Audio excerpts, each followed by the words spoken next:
Hello students. आज हम class 11 biology NCERT की बुक से chapter 18 body fluids and circulation का रीडिंग करेंगे। अगर आपको बुक्स बाय करनी है तो लिंक मैंने डिस्क्रिप्शन में दे रखे हैं।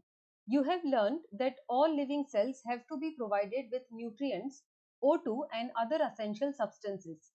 Also, the waste or harmful substances produced have to be removed continuously for healthy functioning of tissues. It is therefore essential to have efficient mechanisms for the movement of the substances to the cells and from the cells. Different groups of animals have evolved different methods for this transport. Simple organisms like sponges and coelenterate circulate water from their surroundings through their body cavities to facilitate the cells to exchange the substances. More complex organisms use special fluids within their bodies to transport such materials. Blood is the most commonly used body fluid by most of the other organisms, including humans, for this purpose. Another body fluid, lymph, also helps in the transport of certain substances. In this chapter, you will learn about the composition and properties of blood and lymph, that is tissue fluid, and the mechanism of circulation of blood is also explained herein. 18.1 Blood. Blood is a spatial connective tissue consisting of a fluid matrix, plasma, and formed elements. 18.1.1 Plasma. Plasma is a straw-colored viscous fluid constituting nearly 55% of the blood. 90 to 92% of plasma is water and proteins contribute 6 to 8% of it. Fibrinogen, globulins, and albumins are the major proteins. Fibrinogens are needed for clotting or coagulation of blood. Globulins primarily are involved in defense mechanisms of the body, and the albumins help in osmotic balance.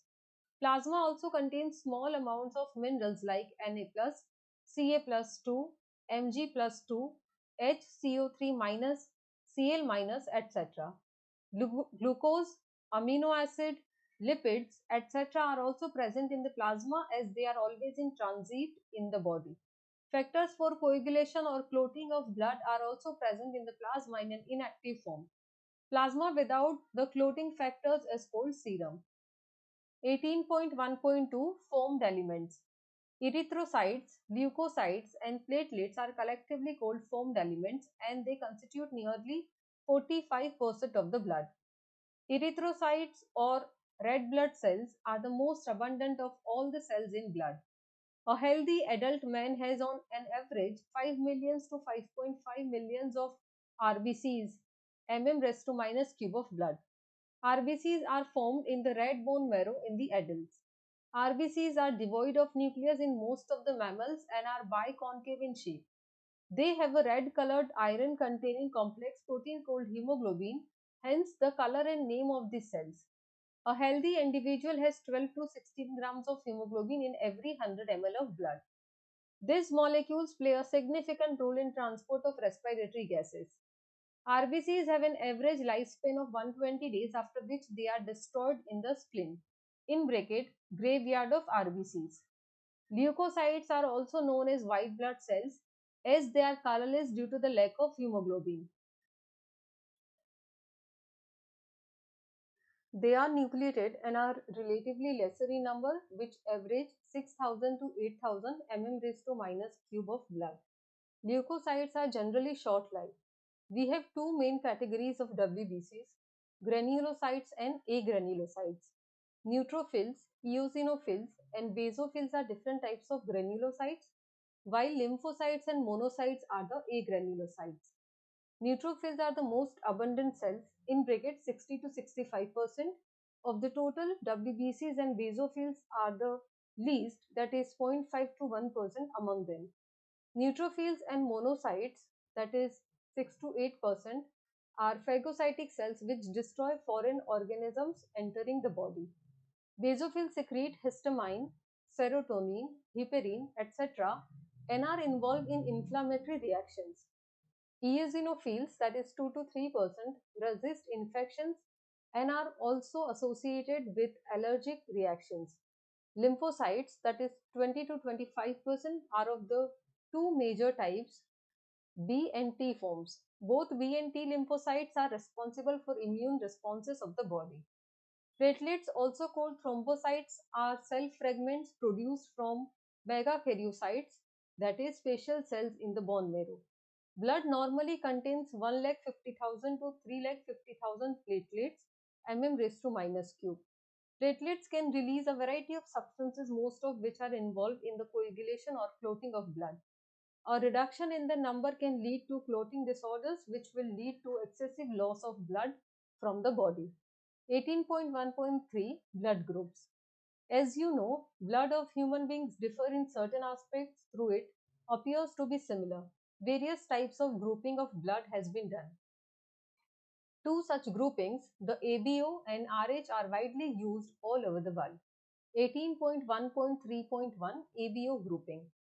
ABO grouping is based on the presence or absence of the two surface antigens, that is chemicals that can induce immune response on the RBCs, namely A and B. Similarly, the plasma of different individuals contain two natural antibodies, that is proteins produced in response to antigens. The distribution of antigens and antibodies in the four groups of blood A, B, AB and O are given in table 18.1. You probably know that during blood transfusion, any blood cannot be used. The blood of a donor has to be carefully matched with the blood of a recipient before any blood transfusion to avoid severe problems of clumping, that is destruction of RBC. The donor's compatibility is also shown in the table 18.1. From the above mentioned table, it is evident that group O blood can be donated to persons with any other blood group, and hence O group individuals are called universal donors. Persons with AB group can accept blood from persons with AB as well as the other groups of blood. Therefore, such persons are called universal recipients. 18.1.3.2 RH grouping. Another antigen, the RH antigen, similar to one present in rhesus monkeys, hence RH, is also observed on the surface of RBCs of majority, nearly 80% of humans. Such individuals are called RH positive, and those in whom this antigen is absent are called RH negative. Any RH negative person, if exposed to RH positive blood, will form specific antibodies against the Rh antigens. Therefore, Rh group should also be matched before transfusions. A special case of Rh incompatibility, that is mismatching, has been observed between the Rh negative blood of a pregnant mother with Rh positive blood of the fetus. Rh antigens of the fetus do not get exposed to the Rh negative blood of the mother in the first pregnancy, as the two bloods are well separated by the placenta. However, during the delivery of the first child, there is a possibility of exposure of the maternal blood to small amounts of the Rh positive blood from the fetus. In such a cases, the mother starts preparing antibodies against Rh antigen in her blood. In case of her subsequent pregnancies, the Rh antibodies from the mother can leak into the blood of the fetus and destroy the fetal RBCs.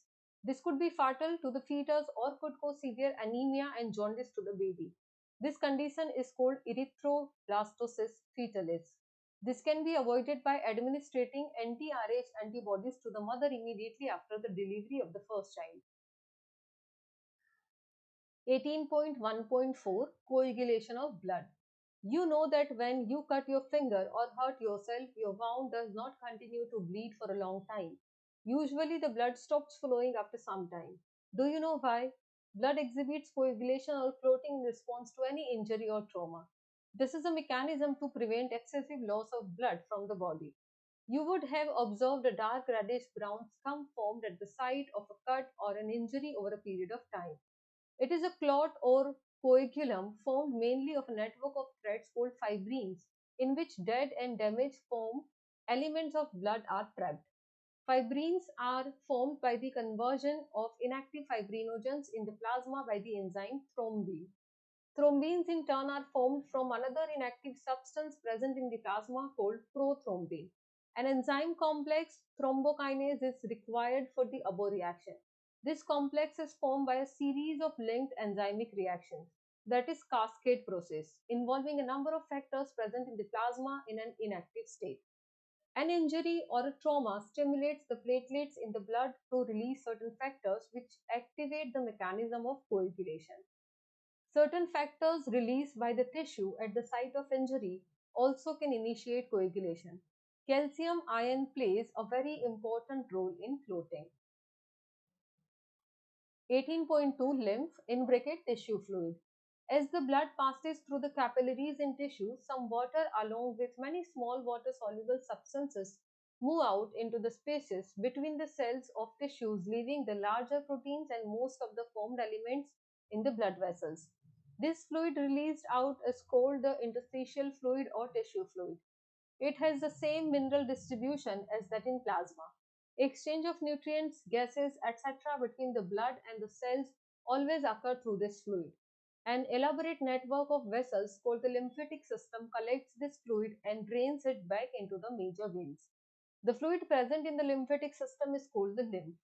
Lymph is a colorless fluid containing specialized lymphocytes which are responsible for the immune responses of the body. Lymph is also an important carrier for nutrients, hormones, etc. Fats are absorbed through lymph in the lacteals present in the intestinal villi or villi. 18.3 Circulatory pathways. The circulatory patterns are of two types, open or closed. Open circulatory system is present in arthropods and molluscs, in which blood pumped by the heart passes through large vessels into open spaces or body cavities called sinuses. Annelids and chordates have a closed circulatory system in which the blood pumped by the heart is always circulated through a closed network of blood vessels. This pattern is considered to be more advantageous as the flow of fluid can be more precisely regulated. All vertebrates possess a muscular chambered heart. Fishes have a two-chambered heart with an atrium and a ventricle. Amphibians and the reptiles, except crocodiles, have a three-chambered heart with two atria and a single ventricle, whereas crocodiles, birds, and mammals possess a four-chambered heart with two atria and two ventricles. In fishes, the heart pumps out deoxygenated blood, which is oxygenated by the gills and supplied to the body parts, from where deoxygenated blood is returned to the heart, that is single circulation. In amphibians and reptiles, the left atrium receives oxygenated blood from the gills or lungs or spleen, and the right atrium gets the deoxygenated blood from the other body parts. However, they get mixed up in the single ventricle which pumps out mixed blood, that is incomplete double circulation. In birds and mammals, oxygenated and deoxygenated blood received by the left and right atria respectively passes onto the ventricles of the same sides. The ventricles pump it out without any mixing up, that is, two separate circulatory pathways are present in these organisms. Hence, these animals have double circulation. Let us study the human circulatory system. 18.3.1 Human circulatory system. Human circulatory system, also called the blood vascular system, consists of a muscular chambered heart, a network of close branching blood vessels, and blood, the fluid which is circulated. Heart, the mesodermally derived organ, is situated in the thoracic cavity in between the two lungs, slightly tilted to the left. It has the size of a clenched fist. It is protected by a double-walled membranous bag, pericardium, enclosing the pericardial fluid. Our heart has a four chamber, two relatively small upper chambers called atria and two larger lower chambers called ventricles. A thin muscular wall called the interatrial septum separates the right and the left atria, whereas a thick wall, the interventricular septum, separates the left and the right ventricles. The atrium and the ventricle of the same side are also separated by a thick fibrous tissue called the atrioventricular septum. However, each of these septa are provided with an opening through which the two chambers of the same side are connected. The opening between the right atrium and the right ventricle is guarded by a valve formed of three muscular flaps or cusp, the tricuspid valve, whereas a bicuspid or mitral valve guards the opening between the left atrium and the left ventricle. The openings of the right and the left ventricles into the pulmonary artery and the aorta respectively are provided with the semilunar valves. The valves in the heart allows the flow of blood only in one direction, that is from the atria to the ventricles and from the ventricles to the pulmonary artery or aorta. These valves prevent any backward flow. The entire heart is made up of cardiac muscles. The walls of ventricles are much thicker than that of the atria. A specialized cardiac musculature called the nodal tissue is also distributed in the heart. A patch of this tissue is present in the right upper corner of the right atrium called the sinoatrial node, also known as SAN. Another mass of this tissue is seen in the lower left corner of the right atrium close to the atrioventricular septum called the atrioventricular node, also known as AVN. A bundle of nodal fibers, atrioventricular bundle, continues from the AVN which passes through the atrioventricular septa to emerge on the top of the interventricular septum and immediately divides into a right and left bundle. These branches give rise to minute fibers throughout the ventricular musculature of the respective sides and are called Purkinje fibers. The nodal musculature has the ability to generate action potentials without any external stimuli. That is, it is auto-excitable. However, the number of action potentials that could be generated in a minute vary at different parts of the nodal system.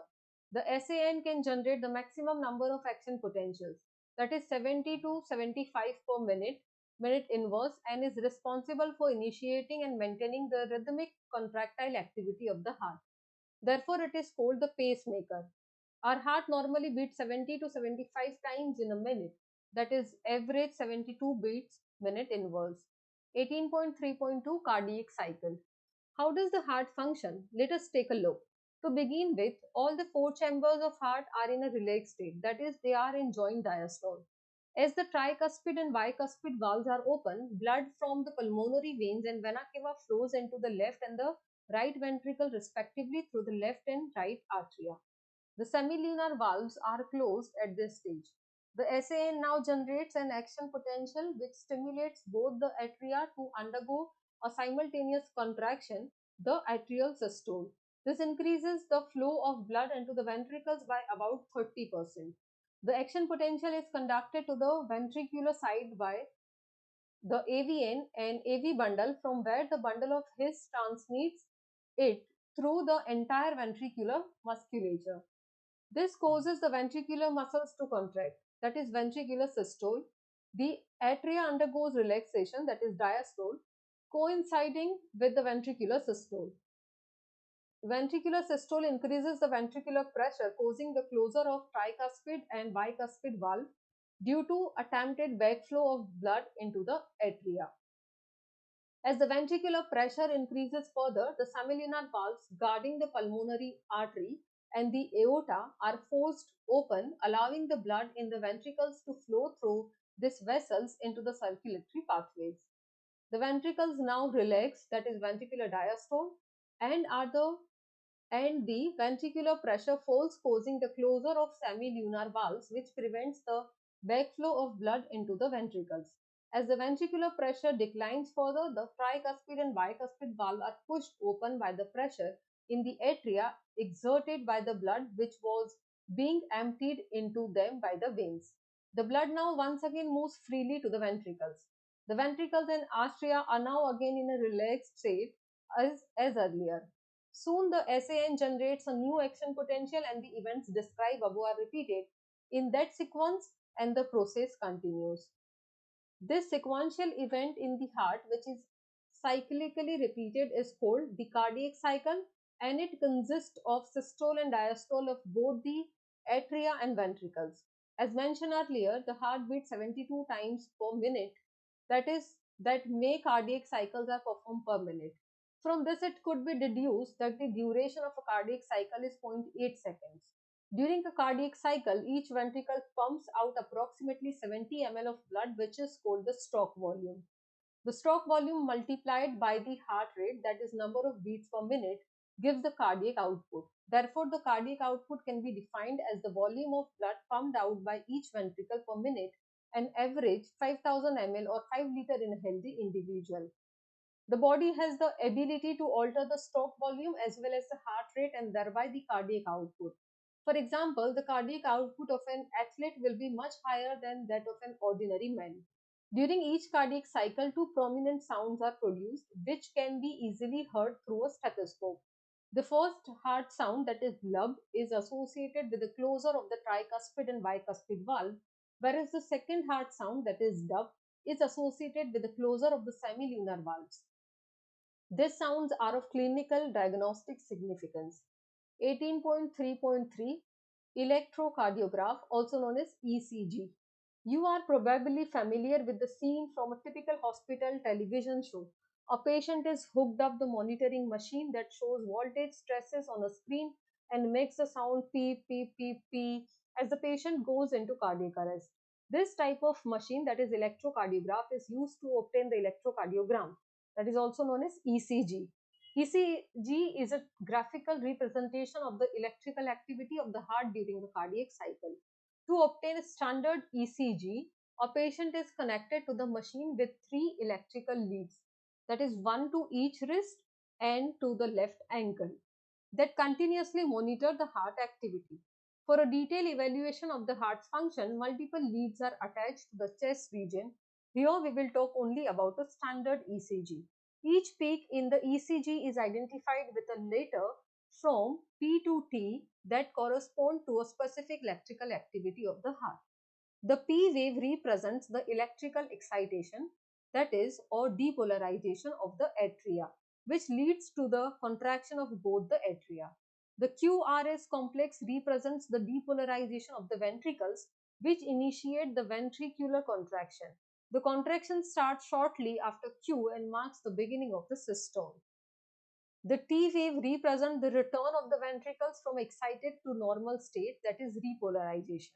The end of the T wave marks the end of the systole.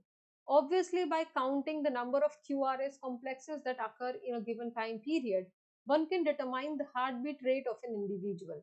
Since the ECGs obtained from different individuals have roughly the same shape for a given lead configuration, any deviation from this shape indicates a possible abnormality or disease. Hence, it is a great clinical significance. 18.4 Double circulation. The blood flows strictly by a fixed route through blood vessels, the arteries and veins. Basically, each artery and vein consists of 3 layers: an inner lining of squamous endothelium, the tunica intima, a middle layer of smooth muscle and elastic fibers, the tunica media, and an external layer of fibrous connective tissue with collagen fibers, the tunica externa. The tunica media is comparatively thin in the veins. As mentioned earlier, the blood pumped by the right ventricle enters the pulmonary artery, whereas the left ventricle pumps blood into the aorta. The deoxygenated blood pumped into the pulmonary artery is passed on to the lungs. From there, the oxygenated blood is carried by the pulmonary veins into the left atrium.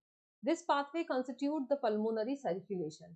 Deoxygenated blood entering the aorta is carried by a network of arteries, arterioles and capillaries to the tissues, from where the deoxygenated blood is collected by a system of venous veins and vena cava and emptied into the right atrium. This is a systemic circulation. The systemic circulation provides nutrients, O2 and other essential substances to the tissues and takes CO2 and other harmful substances away for elimination. A unique vascular connection exists between the digestive tract and liver called hepatic portal system. The hepatic portal vein carries blood from intestine to the liver before it is delivered to the systemic circulation. A special coronary system of blood vessels is present in our body exclusively for the circulation of blood to and from the cardiac musculature. 18.5 Regulation of cardiac activity. Normal activities of the heart are regulated intrinsically, that is autoregulated by specialized muscles, that is nodal tissue. Hence, the heart is called myogenic. A special neural center in the medulla oblongata can moderate the cardiac function through autonomic nervous system. Neural signals through the sympathetic nerves can increase the rate of heartbeat, the strength of ventricular contraction, and thereby the cardiac output. On the other hand, parasympathetic neural signals, that is another component of ANS, decrease the rate of heartbeat, speed of conduction of action potential, and thereby the cardiac output. Adrenal medullary hormones can also increase the cardiac output. 18.6 Disorders of circulatory system. High blood pressure, that is hypertension. Hypertension is the term of blood pressure that is higher than normal in bracket 120 by 80. In this measurement, 120 mmHg in bracket millimeters of mercury pressure is the systolic or pumping pressure and 80 mmHg is the diastolic or resting pressure. If repeated checks of blood pressure of an individual is 140 by 90, that is 140 over 90 or higher, it shows hypertension. High blood pressure leads to heart disease and also affects vital organs like brain and kidney. Coronary artery disease. Coronary artery disease, often referred to as atherosclerosis, affect the vessels that supply blood to the heart muscle. It is caused by deposits of calcium, fat, cholesterol, and fibrous tissues, which makes the lumen of arteries narrower. Angina. It is called angina pectoris. A symptom of acute chest pain appears when no enough oxygen is reaching the heart muscle. Angina can occur in men and women of any age, but it is more common among the middle-aged and elderly. It occurs due to conditions that affect the blood flow. Heart failure. Heart failure means the state of heart when it is not pumping blood effectively enough to meet the needs of the body. It is sometimes called congestive heart failure because congestion of the lungs is one of the main symptoms of the disease. Heart failure is not the same as cardiac arrest. In bracket, when the heart stops beating, or heart attack. In bracket, when the heart muscle is suddenly damaged by an inadequate blood supply. Summary. Vertebrates circulate blood, a fluid connective tissue, in their body to transport essential substances to the cells and to carry waste substances from there. Another fluid, lymph, that is tissue fluid, is also used for the transport of certain substances. Blood comprises of a fluid matrix, plasma, and formed elements. Red blood cells, white blood cells, and platelets constitute the formed elements. Blood of humans are grouped into A, B, and O systems based on the presence or absence of two surface antigens. A, B on the RBCs. Sorry, this line I am reading again. Blood of humans are grouped into A, B, and O system based on the presence or absence of two surface antigens A, B on the RBCs. Another blood grouping is also done based on the presence or absence of another antigen called rhesus factor on the surface of RBCs. The spaces between cells in the tissues contain a fluid derived from blood called tissue fluid. This fluid called lymph is almost similar to blood except for the protein content and the formed elements. All vertebrates and a few invertebrates have a closed circulatory system. Our circulatory system consists of a muscular pumping organ, heart, a network of vessels, and a fluid blood. Heart has two atria and two ventricles. Cardiac musculature is autoexcitable. Sinoatrial node generates the maximum number of action potentials per minute and therefore it sets the pace of the activities of the heart. Hence, it is called the pacemaker. The action potential causes the atria and then the ventricles to undergo contraction followed by the relaxation. The systole forces the blood to move from the atria to the ventricles and to the pulmonary artery and the aorta. The cardiac cycle is formed by sequential events in the heart which is cyclically repeated and is called the cardiac cycle. A healthy person shows 72 such cycles per minute. About 70 ml of blood is pumped out by each ventricle during a cardiac cycle and it is called the stroke or beat volume. Volume of blood pumped out by each ventricle of heart per minute is called the cardiac output and it is equal to the product of stroke volume and heart rate, that is approximate 5 liters. The electrical activity of the heart can be recorded from the body surface by using electrocardiograph and the recording is called electrocardiogram which is of clinical importance. We have complete double circulation, that is two circulatory pathways, namely pulmonary and systemic, are present. The pulmonary circulation starts by the pumping of deoxygenated blood by the right ventricle, which is carried to the lungs where it is oxygenated and returned to the left atrium. The systemic circulation starts with the pumping of oxygenated blood by the left ventricle to the aorta, which is carried to all the body tissues, and the deoxygenated blood from there is collected by the veins and returned to the right atrium. Though the heart is autoexcitable, its function can be moderated by neural and hormonal mechanism.